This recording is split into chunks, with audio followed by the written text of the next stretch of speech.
حضرات، آپ کی محبت بھری بستی اور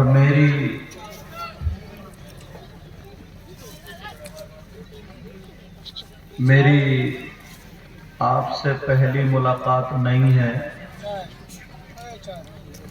نہ جانے کتنے لوگ مجھے سن چکے ہیں، ملاقات بھی کر چکے ہیں اور میں بھی مل چکا ہوں،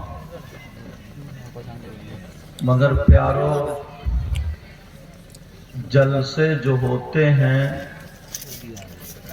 زندگی اور آخرت بنانے کے لیے ہوا کرتے ہیں۔ میں اپنی تقریر میں ایک جملہ اکثر کہتا ہوں، دعائیں کرائی نہیں جاتی ہیں بلکہ دعائیں لی جاتی۔ کیا ہوتا ہے بولو؟ دعائیں کام ایسا کر جاؤ کہ آنے والا دل سے دعائیں دے کر کے چلا جائے۔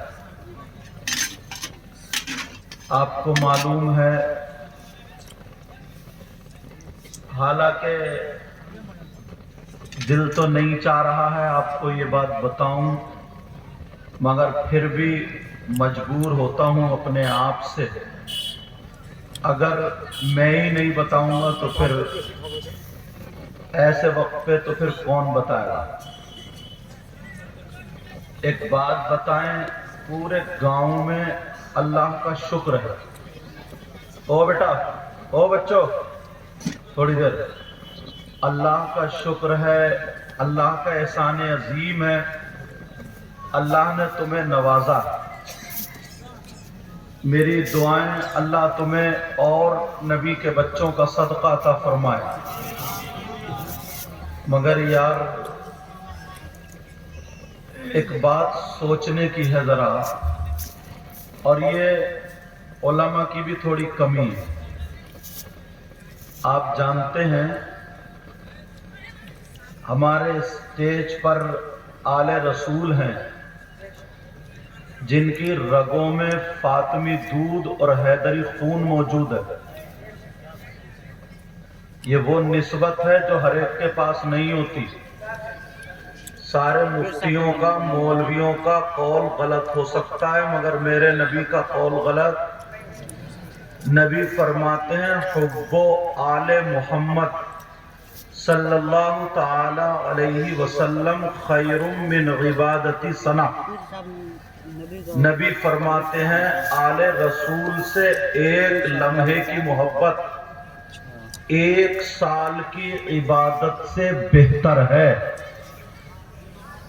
اور یہ وہ لوگ ہیں اگر جن پہ نماز میں درود نہ پڑھو تمہاری نماز مکمل نہ ہو۔ اللہم صلی علی محمد وعلی آل محمد۔ تم مجھ جیسے مولانا کو 20-30 ہزار روپے، شاعروں کو 20-30-40 ہزار روپے دے دیتے ہو، اچھی بات ہے، دو، مگر تمہارے پورے گاؤں میں کسی کے گھر ایک کرسی نہیں تھی کیا؟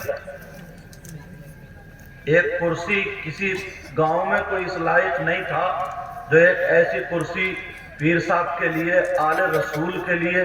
ویسے ہم محبت کا دعویٰ بھرتے ہیں، حالانکہ یہ بات حضرت کو اچھی نہیں لگ رہی ہوگی، مگر میں اس وجہ سے کہہ رہا ہوں تاکہ آئندہ کبھی ایسی غلطی نہ کر بیٹھے۔ با ادب با نصیب، بے ادب بے نصیب۔ آپ کیا سمجھ رہے ہو؟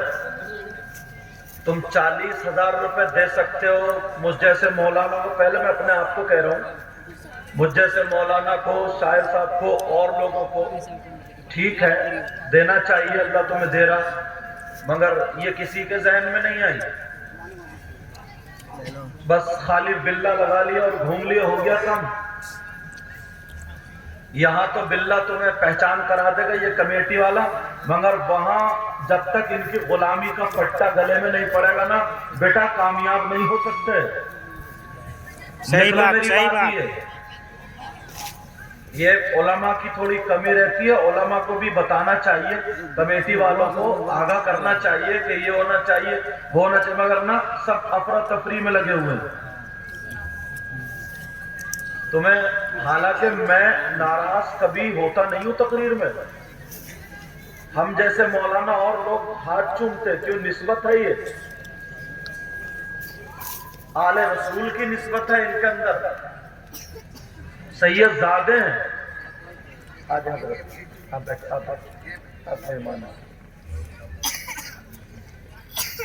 آئندہ یاد رکھو گے، تمہیں میری بات یہ بری ضرور لگی ہوگی، لیکن جو سمجھدار ہیں ان کو بری نہیں لگے گی، انہیں اچھی لگے گی۔ اور تم بھی اپنے اندر عزت کا پہلو لاؤ، تعظیم کا پہلو لاؤ، ہر بڑے کی عزت کیا کرو، اگر ماں آئے ان کی عزت کرو، باپ آئے ان کی عزت کرو۔ بڑے بڑے صحابی، آپ نے خالی ایک بلہ لگا لیا تو کیا؟ وہ صحابی جن کو نبی نے یہ کہہ دیا تھا کہ تم جنتی ہو، جن کو نبی نے یہ کہہ دیا چلتے پھرتے جنت میں بشارت دی کہ تم جنتی ہو، ابو بکر تم جنتی ہو، عمر تم جنتی ہو، کتنے صحابہ کو کیا، مگر جب آل رسول آتے تھے نا تو وہ صحابہ، حسین پاک چھوٹے سے بچے، ان کے لیے کھڑے ہو جایا کرتے تھے۔ یہ ادب تھا، ادب۔ اور ہمیں کوئی بھی آگے چڑھ کے بیٹھ جائے، کوئی کہیں بیٹھ جائے، کوئی کیسے بیٹھ جائے، بس میرا چہرہ موبائل میں آ جائے، بس کیمرے میں آ جائے، فوٹو میں آ جائے۔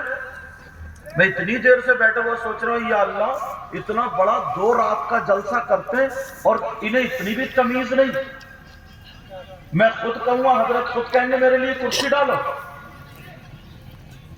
تم تو اس سے بھی نیچے پہ بٹھا لو گے نا، تو یہ اس خاندان کے، ہم لوگ اس خاندان کے، ہم لوگ تو چٹائیوں پہ گزر بسر کرنے والے خاندان سے ہیں۔ مگر ایسا نہ ہو کہ کسی کا کچھ بگڑ جائے۔ عظمت اولیاء ہمارے یہاں رامپور میں ایک اللہ کے ولی جن کا نام سیدنا شاہ حافظ جمال اللہ، آل رسول اللہ کے ولی، پائے کے بزرگ، ان کے خلیفہ